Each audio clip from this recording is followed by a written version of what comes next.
नाज़रीन ख़बर शामिल कंदा हलूं जरवार मां SGN न्यूज़ जे रिपोर्टर आतिफ लुंड जे रिपोर्ट मुताबिक़ जरवार अस्पताल जी बहाली लाइ चोथें ॾींहं बि बुख हड़ताल जारी। PTI अॻवान मीर इफ्तिख़ार अहमद ख़ान लुंड बुख हड़ताली कैंप ते पहुता। PTI अॻवान पारां गवर्नर सिंध सां मिली अस्पताल बहाल करण लाइ ख़ातिरी कराई। होॾां सूफ़ी फ़नकार बि शरीक थिया ऐं फ़नकारनि राग ॻाए एहतजाज कयो।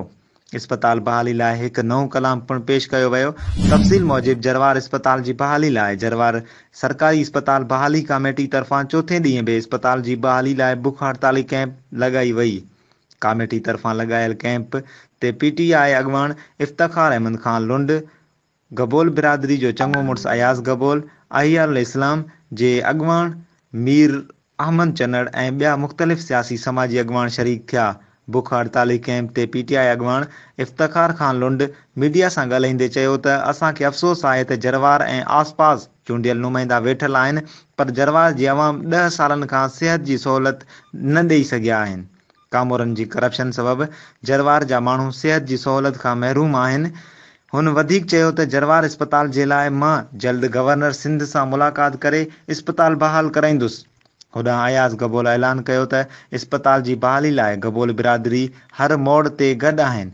होॾां लोक सहरनि जी राणी मरहूम आमिरा बेगम जो पुटु फ़नकार मुमताज़ अली ऐं साथी बुख हड़ताली कैंप ते पिणु पहुता।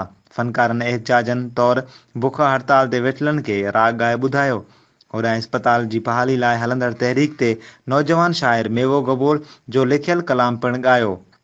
फ़नकारनि जी कलामनि ते सवें शरीक कैंप थी पहुता।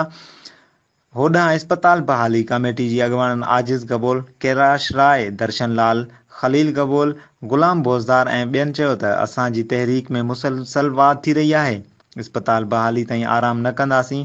अस्पताल जी बहाली ताईं बुख हड़ताल जारी रहंदी।